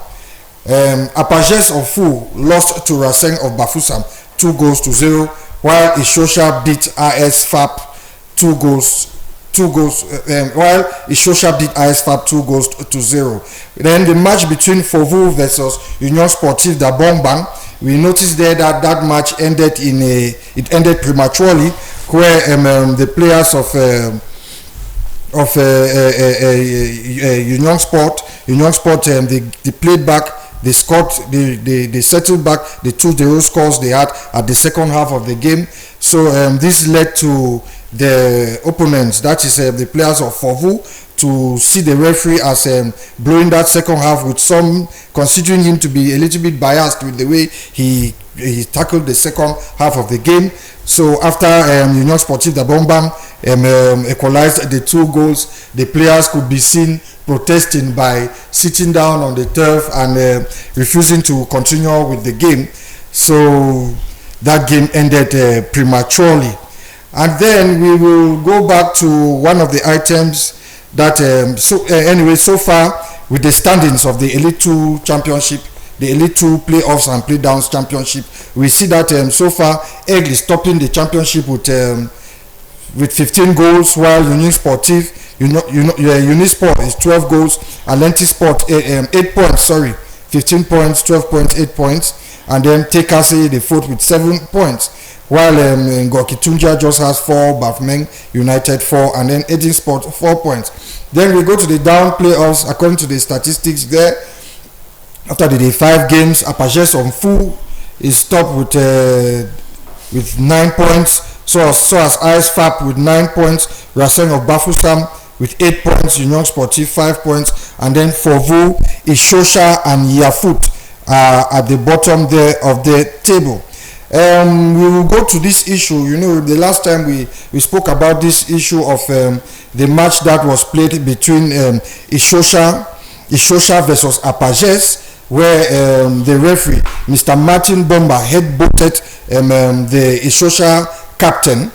And recently, a communique from the homologation committee there of FECAFOOT sanctioned Ishosha, and Ishosha was to pay a fine of 500,000, and they were also sanctioned for their day one game against Fovu, another 500,000. So Ishosha is going to pay a fine of 1 million francs CFA for the activities that happened in that match. But the question now that all fans are asking is, what is happening to the referee, Mr. Martin Bomba, who head-butted the player of Ishosha? We are surprised that so far the homologation committee has not made any statement as far as that is concerned. So we are looking forward to what is going to happen, because most fans are just surprised. And then we'll go to the Southwest Mini Interpol, the first leg that took place at the Middle Farm Stadium in Limbe, where Tico United faced Legend FC. That was the League One. And during this game, the Samba Boys had to beat Legend FC 3-1, while Fako United played against Kumba City same day, and Fako United lost to Kumba City 2-0. So we are going to have those are the players there. The players there, they were all kneeling down, as you say, and the insinuation was that kneeling down means that they are praying for the gods or divine intervention so that their game should pass peacefully. Anyway, that was a very good way there of presenting themselves before the beginning of the encounter. And then we are going to go to the communique that it is putting the games for Saturday, the 28th of June. That is the Mini Interpol League 2 games. The Mini Interpol League 2 games. These games are going to take place in the Ngeme Stadium in Limbe, and Kumba City this time around is going to play Fako United, while Tico United is going to play Legend FC. That is what it was on the communique there. And then we are going to go to the Elite One table there, the day 29 table, after the 29 games in the Elite One there, where we saw that the game between the match between Gazelle de Garwa and Dinamo de Douala, that was another game that ended prematurely because of a fan who entered the field and disrupted play, and a defender from Gazelle, Jakub Borka, who misbehaved in the field with the referee, and so that game ended prematurely because the referees abandoned the game. So Gazelle too was fined by the homologation committee to pay a sum of 500,000. So that game ended prematurely. That's why you don't see any scores there for the day 29 games of play. So according to the statistics there, we see Cologne is top of the table with 61 points, followed by Panthère Dundee, and Coton Sport has climbed back to the third position, while Stade Rennais fourth. And then below, we notice that Bamboutus is the first team on the bottom of the table for relegation. So too is Dinamo de Douala, Union Sport, and Yosa. Then a communique was also issued for the day 22 delay match of play, which the encounter is to take place in the Stade Japoma, our next stadium, where Dinamo of Douala is going to play against Aigle de Menoa. That is going to be on Saturday the 28th, and on Sunday Bamboutus of Buda is going to play Colombe Sportif. Okay, that's notwithstanding, we are going to come to this important item. It is the launching of the Zone C University Zonal Championship, the CHAZU, which is going to take place at the University of Boya from the 2nd of July to Sunday the 6th of June. University of Boya is going to host this championship, and they are waiting for over 1,300 athletes from various disciplines and from various universities like University of Bamenda, University of Douala, the UIC, the UIG, our own CUIB, BUIB, RIBS, and HIBMAT. And as you see there, the playgrounds work has already been going on the playgrounds of the various disciplines, and other training sessions are taking place so far. So that is what is going to be taking place in the University of Boya from the 2nd to the 6th of July. Okay, we are going to go now to the Bamenda Municipal Stadium. Not the Bamenda Municipal Stadium, sorry. We are going to go to the Bamenda Proximity Turf. The Bamenda Proximity Turf that is being constructed up there at Tafi. We see that works have evolved, and the works that are going on the turf there, they have already put the sand round. So now they are putting out the synthetic turf. No, those are the initial work. No, these are the works that are going on at the University of Boya. We are going to the synthetic turf that is taking place in Bamenda there. Anyway, the images will come if they are there, and then we will go to this. Yeah, that's the synthetic turf there in Bamenda up on Tafi. So the Northwest region is at least having something. At least this was our prayer all through, so that they have their own opportunity to benefit from the interest that accrue from hosting games in their region. Okay, we will go to this next item on the 26th of June. That is yesterday. Yesterday marked 22 years since the departure of our indomitable lion, Marc Vivian Fouet. You remember Marc Vivian Fouet? He died during the Confederations Cup in 2023 in France, and it was during the game between Cameroon versus Colombia due to a cardiac arrest. So there was a commemoration mass at his grave there in Yaoundé, at the Bitang neighborhood in Yaoundé there, and during that mass, issues highlighted there were his love for his fatherland as he bravely played in the Cameroon national team. You see there, that was the mass that was taking place in commemoration of our fallen hero, Marc Vivian Fouet. Yes, from there we will go to a football, an item out of football, which is the judo. The judo. Cameroon is going to participate in the Trana African Judo Open, which is taking place in Pretoria in South Africa, and we have 12 Cameroonian judo athletes that are taking place, and we have 5 men and 6 women who are taking place in the tournament. So far, the tournament started 4 days ago and is going to end on the 29th of June in South Africa. So far we have Baba Matia. She defeated the Mozambican Badu Cynthia in the 52 kilograms, and Fiona Same overpowered the South Africa Oliveira Catalina to go for the finals. You know, that was the competition there that was going, and there was the first lady there. She's representing Cameroon there. She is. That's Fiona Same, who is qualified to go to the finals of the game. So we hope they bring us a medal. And then the under 17 basketball Lions are going to take part in the FIBA World Cup tournament that is going to take place in Switzerland, and Steve Chenge, the coach, has gathered 12 players that are going to represent Cameroon. Where this competition is going to be the second competition of its kind, and it is going to take place from June 28th to July 6th.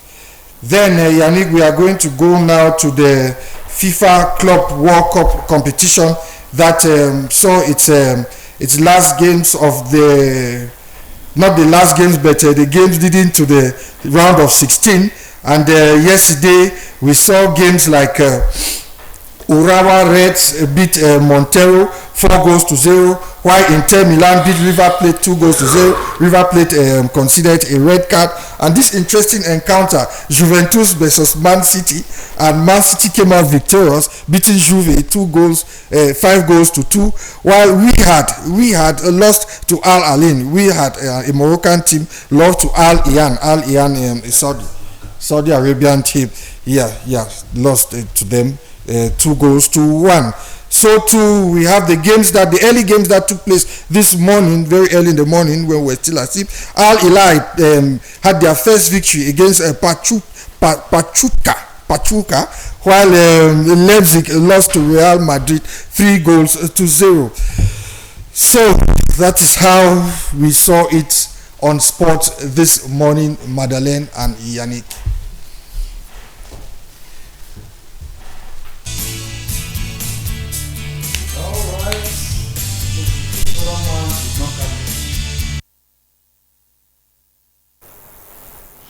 Okay, thank you very much, John Philip Wanla.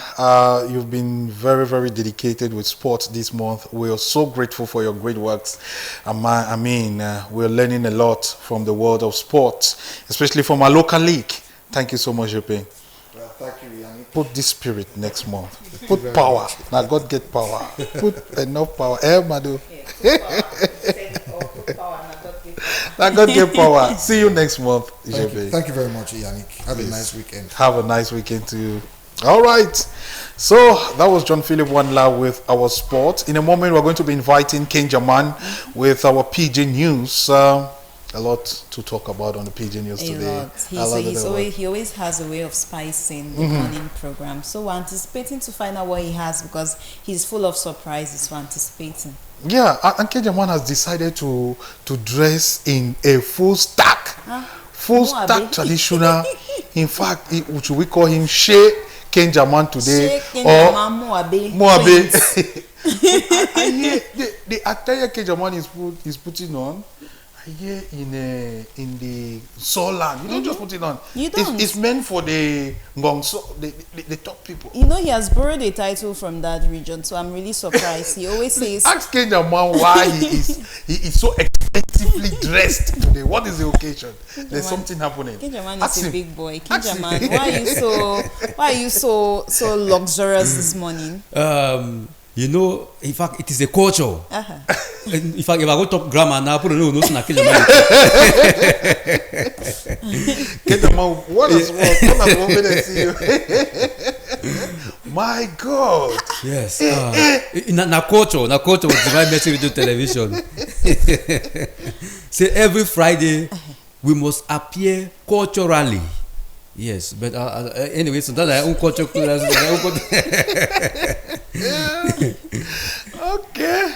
So Kenjaman, wait today for basket today. The way you shine today, you should say we'll get plenty thing for talk about. Yeah. You know, say anytime we Kenjaman they come, so Kenja in a top. I radio canon about empty round for them. Okay. And as they know round for sharp money time where they see Kenjaman, so it means say Kenja today or for sharp money time na light refreshment. Means that you can give us the taste time, and then for 2 p.m. now we'll bring out for them proper. Okay, thank you very much. So dear viewers, let's dive into our Divine Mercy story with King Jaman.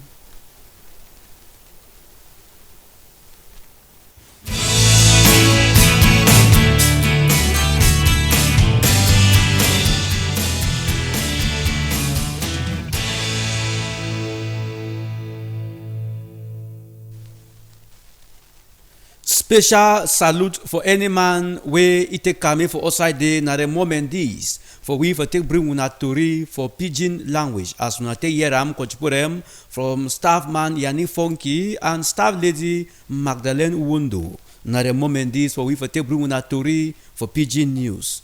Today na Moabe Prince Kenjaman. They will forget to put Prince title to introduce me. So be they take note.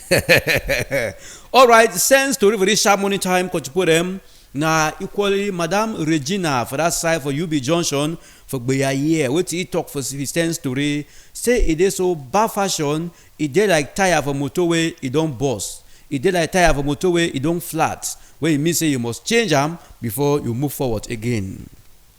We'll start with Tori for this sharp money time. Coach put them with the enter for that side for inside Tico Dinery, where to take part. Sabi say tomorrow, Coach put them na diaconal ordination for some 7 deacon them where they go for ordain them tomorrow to take part. Coach put them where to happen na equally Tico Dinery choir na they go for lead for singing for this ceremony. Now we ask na they see so yesterday they be gathered for Saint Leticia Parish Tico Douala Road for finish cut the teeth them and dot the eyes them for come see how they feel lead for ceremonial, for singing, for tomorrow diaconal ordination as it take pass. According to the dean for inside Tico Deanery, Reverend Father George King Ngumba Iseweti, say the choir is intact. It is 100% now for come lead for tomorrow ceremonial as we take there. So all the part them, the soprano, the tenor, the alto, the bass, all them, it is intact as we take there. So contribute them. For 2 p.m. we now will take taste time. How far they don't prepare as we play with one of their rehearsal for tele so contribute them.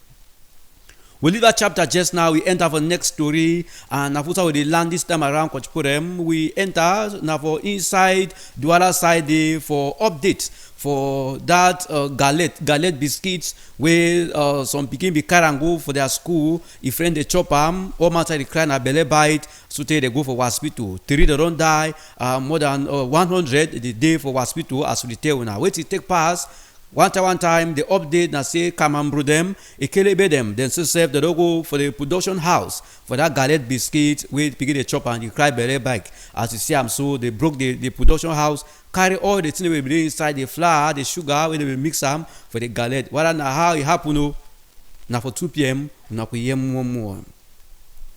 We come leave that chapter just now. Next story for we tell you now for that side for Mutengene or the way to take part some gongolo moto. It come for that side for Bamenda. It go for Limbe. We carry tomato.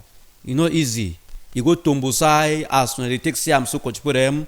All tomato you don't throw away. All tomato you don't soft. Like say the granam with the grinding machine as it be so sad. But as we talk now, before the time for the Tori, we never see no way to cost the Ngongo the motor for Tombosai and way to actually cost them. So by 2 p.m. we now hear more for update for that side for Mutengene. If you go now for Mutengene for Limbe roads, you will see tomato it's away for corner roads. We come out in the chapter, we come out inside Mutengene one time, we match fire for inside Douala Poor, we to take past Kochipurem, na matter for 1,000 tons of rice. Yeah, I say 1,000 tons of rice where you come over Indian country.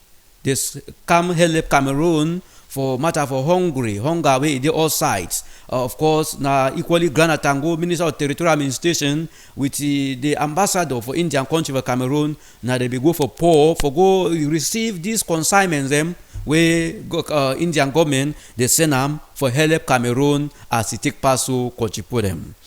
All right. We come leave a chapter for 2 p.m. We na sabi more. We carry una enter for next story for we tell you we all the land just now. Now for that side for Chombe's quarters for inside Tico municipality, Tico subdivision.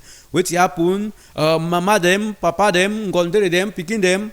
They come out yesterday for Sika 70 light in never be for their quarter for 2 consecutive months. They say a plenty is a plenty, a too much is a too much, enough is enough as it takes time. So they carry peace plan them. Enter for a new office for Tico for go cry for them after they don't go cry for Gio, the divisional officer for Tico subdivision, Mr. Anvo Armstrong. He tell them say by the 2nd of June, the June will live inside so light it will don't come for the quarter. Maybe they can't wait to the can light come? No. So June 2nd can pass. June 10, June 20th. Now way they come out say no. This is June 27 already. Wait till the pass. Light in Navasi come, they carry peace plan them, storm for that side for a new office for inside Tico side they contribute. For 2 p.m. we now hear from the angry, striking, vexing population for Chombe's quarter inside Tico side where they will talk for why they come out again this time around and they reach a new office. Wait till a new them, they tell them for Plava light as it take pass. We will leave and so for this sharp morning time for 2 p.m. No miss story again. God will bring story for another time in greater details. That's all for 2 p.m.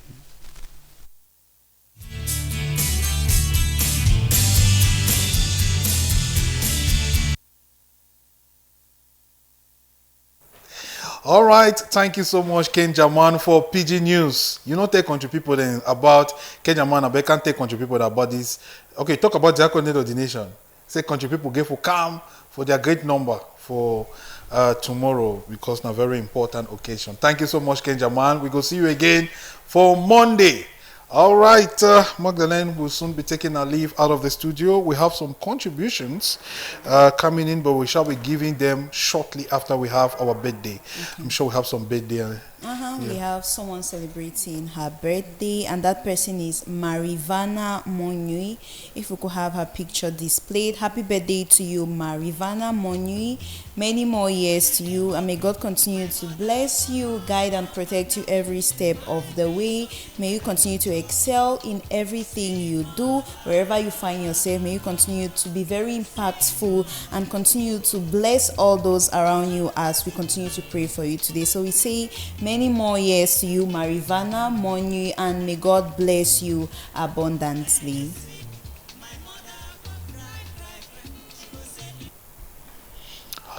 All right, thank you very much, Magdalene. For the birthday, we are extending special happy birthday wishes to all those who are celebrating today, all those who were born on the 27th of June. We say happy birthday to you, and even those who are born on the 28th and 29th, we are extending happy birthday to you. May not be here to extend happy birthday to you over the weekend, but we are saying happy birthday to you. From your mouth to God's ears, may you have choices of blessings and all of that. We have some contributions here on our social media page, and of course, Magdalene, we're going to be taking this one. The first contribution here. Okay, Magdalene, maybe I give you the opportunity to take our different contributions here, right? So we're going to have Mado just read out the contributions from the different viewers. Okay, we have here, it says, my own meal is Kwakoko Bible because it is a meal that contains all the classes of food. Okay, who is that? That is from Ja Dorothy. And we also have this one from Ondaka Unda, which says, okay, she's just sending her wishes. I appreciate the smile, so contagious. Happy week to His Lordship Michael Bibi, and to you and to all the newly ordained deacons. We also have this one. With this one says, my own meal is bongo chobi, and it says it's a very nice meal. The person does not really give a reason why they're choosing bongo chobi and all of that, but they say it's a very nice meal and they like it, so that's it. And we also have this other, this is just a wish, it's not really contribution to the talking point, which says, congratulations to the team on board, Yannick, Funky, and Wondo Magdalene.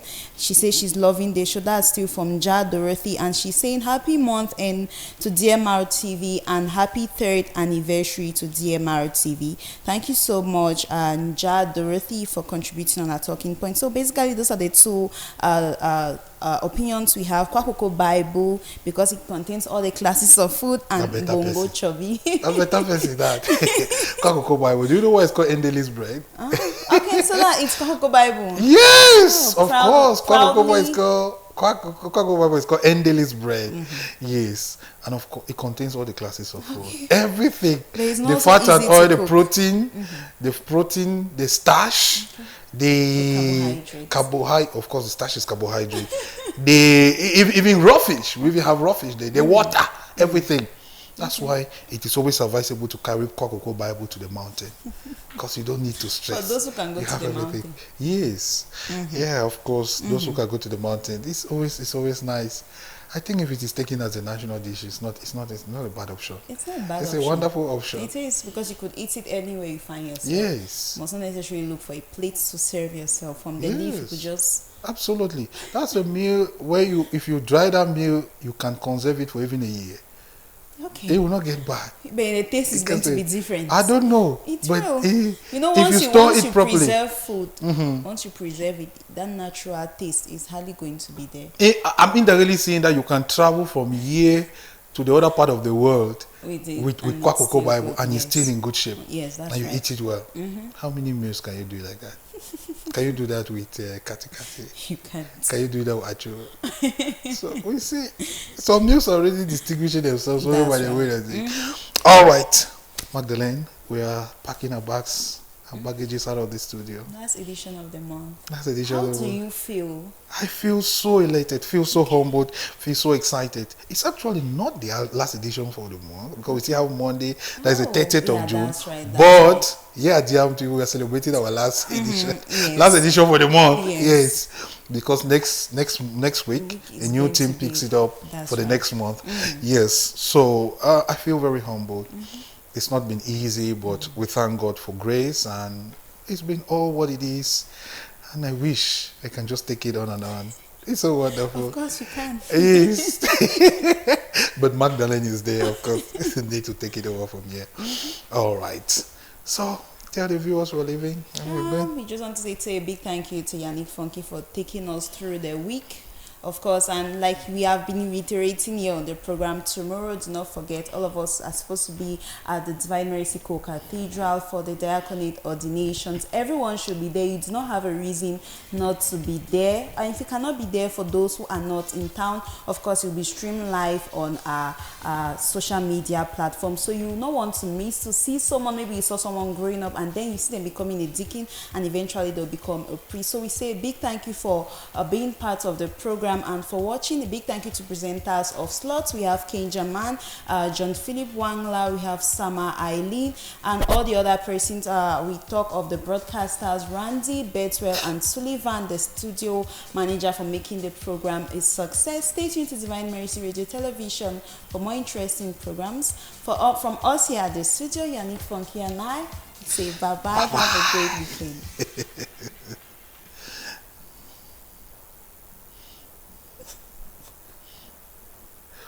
Okay, the podcaster doesn't want us to leave.